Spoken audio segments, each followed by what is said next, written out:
하루 한 장 시작하도록 하겠습니다. 기도하겠습니다.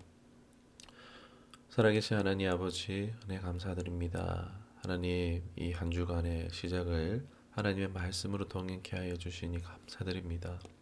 하나님, 이제부터 이 신의 산에서 주셨던 하나님의 이 율법, 하나님의 말씀들을 배웁니다. 하나님, 이 말씀의 뜻들이 우리 안에서 우리를 억제하고 누리는 계명들이 되어지는 것이 아니라 우리를 어, 더욱더 자유하게 하고 하나님을 알아가게 되고 또 그 안에 하나님의 사랑을 또 하나님의 속성을 발견하여 가는 귀한 은혜의 시간들 되게 하여 주시옵소서. 하나님, 오늘도 주의 성령으로 충만케 되어지기를 원합니다. 나를 붙잡으시고 인도하여 주옵소서. 예수님의 이름으로 기도드리옵나이다. 아멘. 오늘은 출애굽기 21장인데 우리 어제 지난주죠? 네. 22절부터 해서 20장 22절로 26절까지 말씀인데요. 22절 먼저 보도록 하겠습니다. 여호와께서 모세에게 이르시되 너는 이스라엘 자손에게 이같이 이르라.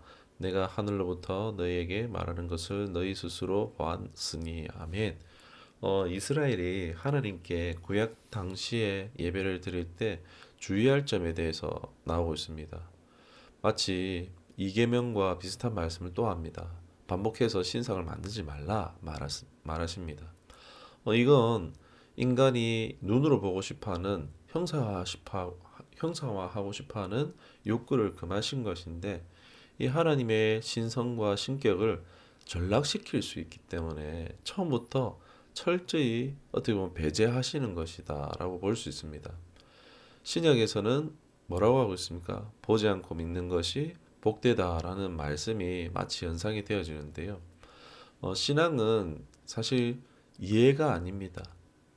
만약에 내가 하나님을 이해하는 순간 그 하나님은 나보다 작은 존재가 되고 맙니다. 그렇다면 그건 이미 하나님이 아니십니다. 믿음은 이해가 아니라 수납입니다. 받아들이는 것입니다. 이해할 수는 없지만 따라가는 것입니다. 예를 들어서 나아만 장군의 예화를 잘 아실 겁니다. 엘리사에게 병고침을 바라고 나아갔었는데 그곳에 갔을 때 안수기도 같은 것을 자기에게 해주면 이 병이 이 문둥병이 나을 것을 기대했는데 어떻게 됩니까? 엘리사의 얼굴을 보지도 못하고 문전박대나 다름없이 종이 나와서 대신 요단강에 가서 7번 몸을 씻으라라고 하는 게 끝이었습니다. 이 나만 장군이 자기가 그래도 그 장수인데 문전박대에 화가 나서 순종 안 하려고 했잖아요. 그런데 자신의 종이 설득함으로 순종하자 문둥병이 아기 피부처럼 나았습니다. 그런 것처럼 신앙은 이해시켜 주세요가 아니라 겸손히 순종하겠습니다. 따르겠습니다. 라는 자세가 필요하다는 것입니다. 우리 예수님께 나아가서 응답을 받으시기를 축복합니다. 23절에서 26절인데 23절, 24절만 읽겠습니다. 너희는 나를 비겨서 은으로나 금으로나 너희를 위하여 신상을 만들지 말고 내게 토단을 쌓고 그 위에 내 양과 소로 내 번제와 화목제를 드리라. 내가 내 이름을 기념하게 하는 모든 곳에서 내게 임하여 복을 주리라. 아멘. 당시 예배는 제사였습니다.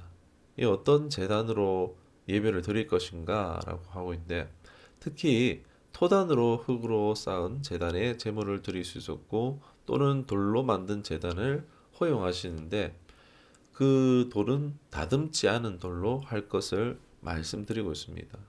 예, 여기서 흙이 무슨 의미냐, 돌이 무슨 의미를 가지고 있냐, 돌의 속성이 뭐냐, 이런 것을 따질 게 아니라 그렇게 쌓은 토단의 모습을 한번 머릿속에 그려보면 어떻습니까? 그렇게 쌓은 재단의 모습은 또 어떻습니까? 그냥 아주 수수하죠. 그냥 흙무더기고 돌무더기 같습니다. 아주 검소하게 드려진 겁니다. 사람의 어떠한 인공적인 요소를 배제하시는 거예요. 하나님을 신앙하는 데 있어서 이거는 의미하는 바가 뭐냐면은 하나님을 신앙하는데 본질에 집중해라. 아름다움이나 재단의 뭐 어떤 겉멋 이런 것들에 치중할까봐 하나님을 향한 마음, 그 본질에 집중해라라는 것입니다. 예배의 본질에 집중해라. 뭐 이걸 좀 생각해 보면 나아가서는 뭐 다윗의 성전을 예수님이 원하신 것이 아니겠죠. 외적이고 형식적인 것에 치중하는 것은요, 나중입니다. 차후입니다. 너무 하나님을 사랑스럽고 좋은 그 이후겠죠. 다윗이 그렇게 했던 것처럼. 그러나 하나님이 이스라엘에게 요구하시는 것, 하나님 백성에게 당장 요구하시는 것은요, 화려하고 멋지고 형식적인 외적인 것이 아니라 예배드리는 본질입니다. 하나님을 향한 헌신입니다. 하나님을 향한 합한 예배, 제물, 그 제물이 내가 돼야 되죠. 헌신된 나 자신을 온전히 드리는 것이 하나님이 원하시는 본질이라는 것입니다. 이게 뭐 26절에 이제 또 층계에 대한 얘기가 나오는데 층계 또한 마찬가지입니다. 제단이 층계가 필요할 만큼 크게 만들지 말라는 것입니다. 하나님은요, 뭐 크고 화려하게 하나님 앞에 드리는 예배를요, 배제하셨습니다. 오늘 이 말씀이 비춰볼 때 이 한국 교회와 참 이 신앙생활에 있어서 생각할 것이 참 많지 않은가 그런 생각들을 하게 되어진 것 같습니다.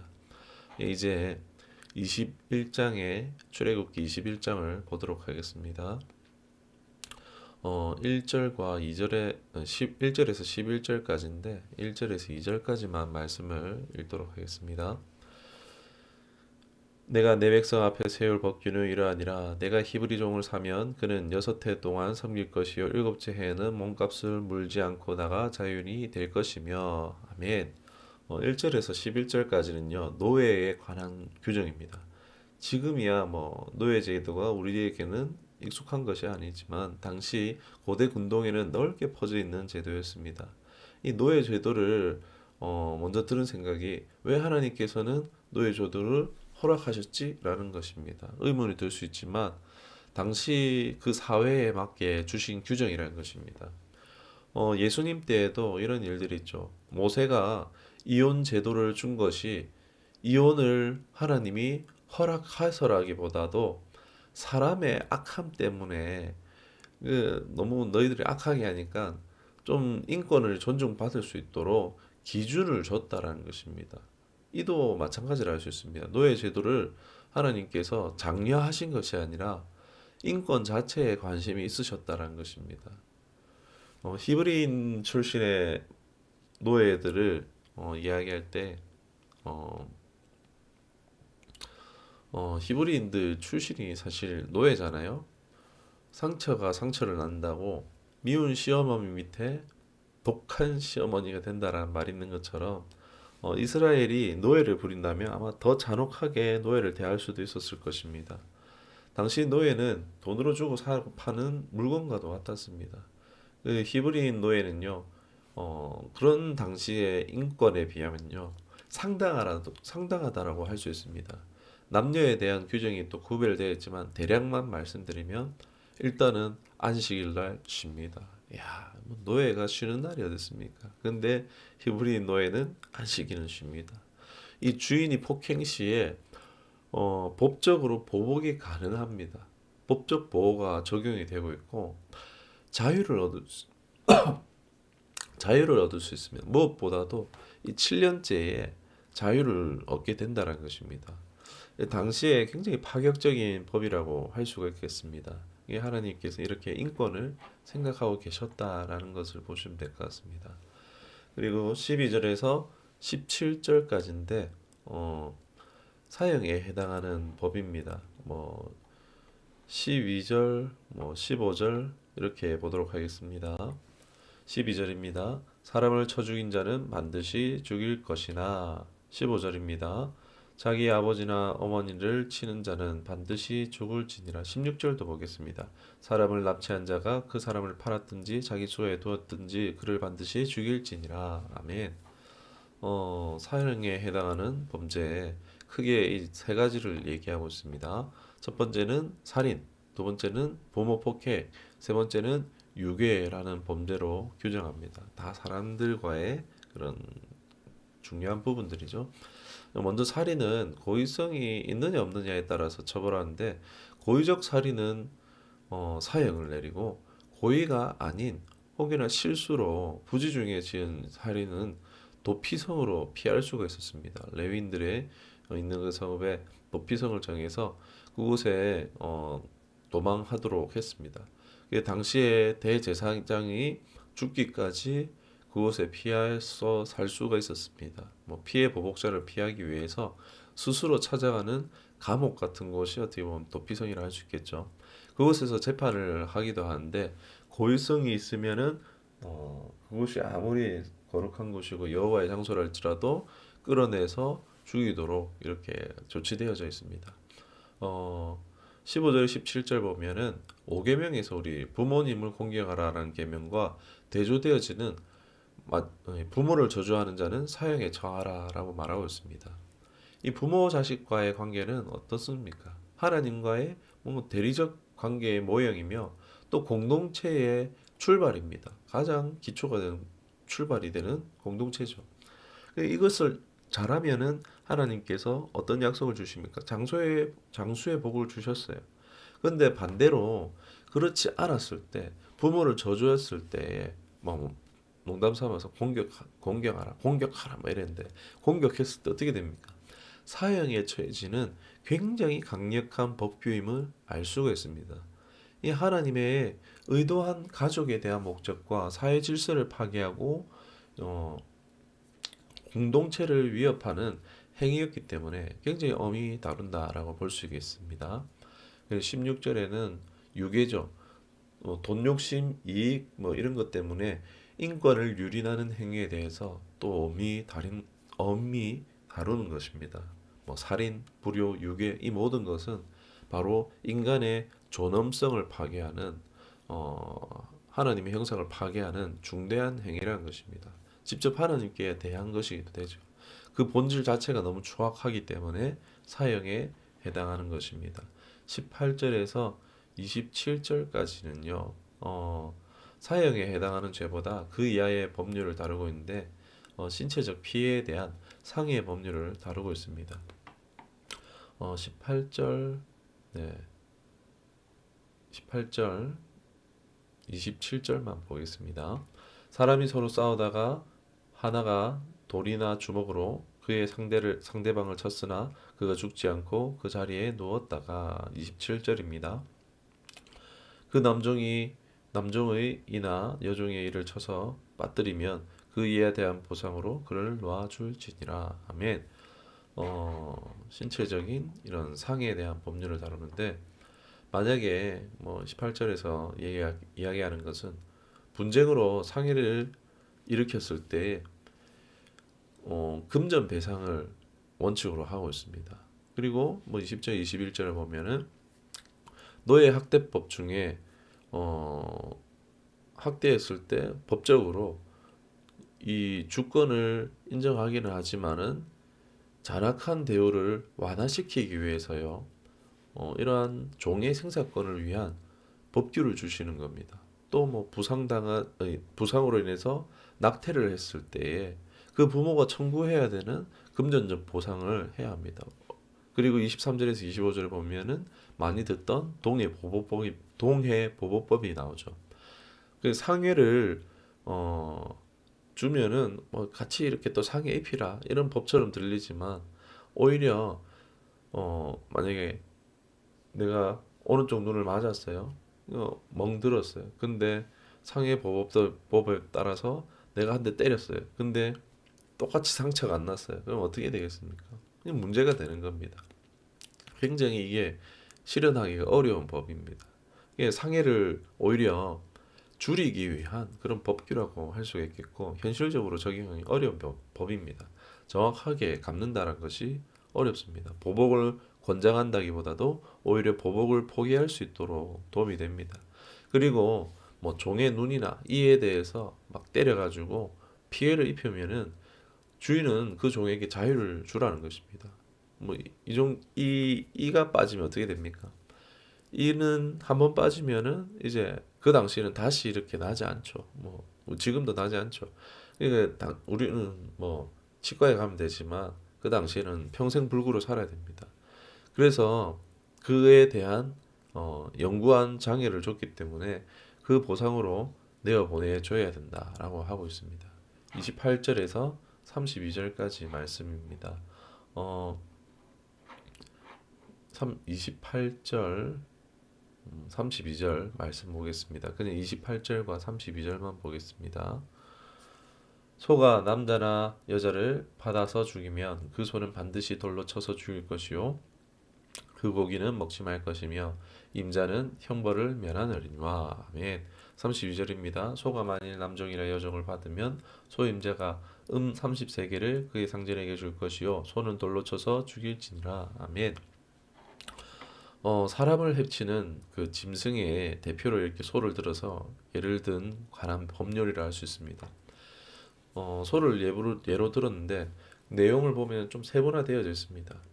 이 짐승이 자신이 기르는 가축 짐승이 있는데 해한 적이 없는 짐승이 사람에게 해를 입혔을 때, 또 해한 적이 있는 짐승을 냅둬서 또 사고를 일으켰을 때, 또 짐승이 또 일반 사람이 아니라 노예를 해했을 때, 뭐 이런 짐승의 주인은요, 이런 모든 법적인 책임을 다해야 됩니다.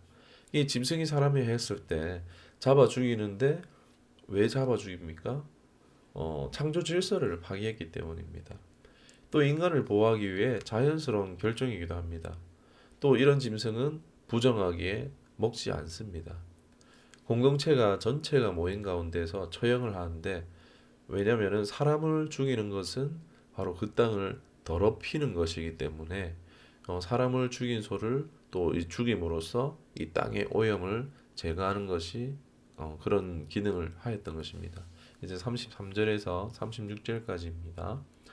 33절, 36절만 보도록 하겠습니다. 사람이 구덩이를 열어 두거나 구덩이를 파고 덮지 아니하므로 소나 나귀가 거기 빠지면 36절입니다. 그 소가 본래 받는 버릇이 있는 줄 알고도 그 임자가 단속하지 아니하였으면 그는 소를 갚을 것이요 죽은 것은 그가 차지할지니라. 아멘. 이번에는 사람이 아닌 가축의 피해에 대한 법률입니다. 예, 재산이 중요하죠. 예, 큰 재산이었죠. 사람의 어떠함으로 뭐 구덩이를 판다든지 해서 가축이 짐승이 뭐 위험이 빠질 경우 피해를 입었을 때 그 값을 마땅히 보상해 줘야 된다. 그리고 그 고기를 가져오게 됩니다. 나의 과실로 뜻하지 않게 일어난 일에 대해서 배상해야 합니다. 그리고 혹시나 뭐 짐승끼리 싸워서 하나가 죽을 때 산 짐승과 죽은 짐승의 가치를 2등분해서 가진다라고 이렇게 또 이야기하고 있습니다. 오늘 뭐 계속 규정에 대해서 이렇게 살피고 있었는데 뭐 이 부분에 대해서 뭐 어떻게 계명처럼 깊이 다루진 못했지만 전체적으로 봤을 때 하나님께서는 이 사람의 살아가는 이 세상에 또 하나님의 나라 가운데서 보면은 세상에 비해서 사회적 정의에 관심이 굉장히 높으시다. 인권에 대한 관심이 높으시다라는 것을 알 수 있습니다. 뭐 짐승에 대한 짐승권이 있는 게 아니고 재산이잖아요. 인간에 대한 재산에 대한 부분도 하나님께서 지켜주시고 관심이 높으신 것을 알 수가 있습니다. 개인의 공동체의 행복을 추구하시는 것입니다. 특히 재산을 보장하시며 물질의 문제에 대해서도 하나님은 친히 관여하고 계시다라는 것입니다. 결코 뭐 이 부분들이 비종교적인 문제는 아닙니다. 우리의 삶 가운데 이 하나님의 공정과 정의가 나타나야 될 것입니다. 23장까지는 계속 세부적인 법규들이 계속될 것입니다. 오늘 우리 이제 말씀을 기억하시면서 기도드리도록 하겠습니다. 기도하겠습니다. 살아계신 하나님 아버지, 은혜 감사드립니다. 오늘 하나님의 율법 이렇게 주어진 말씀들을 보게 하시니 감사드립니다. 하나님, 사람의 인권을 무엇보다도 존중하셨던 고대 근동 사회 가운데에서는 정말 파격적인 이러한 율법들을 주셨습니다. 사람에 대한 하나님의 그 관심과 사랑이 있음을, 또한 물질에 대한 부분들, 짐승에 대한 부분들조차도 사람의 재산을 보장하시며 물질에 대해서 친히 관여하시는, 우리의 재산을 보장하시는 그런 하나님이신 것을 발견합니다. 하나님, 그 하나님의 통치가 참 얼마나 온전하고 좋고 완전한 것임을 오늘 또 이 말씀을 통해서 하나하나 알아갑니다. 나의 삶 가운데에 이 선하신 하나님의 통치가 오늘도 나타나지기를 원하오니 성령님 통치하시고 다스려 주시옵소서. 붙드시고 인도하여 주시옵소서. 그 안에서 행복하고 복되고 즐거워하는 우리들과 되기를 원하고 함께 하실 줄 믿사옵고 우리 구주 예수 그리스도 이름으로 기도드리옵나이다. 아멘.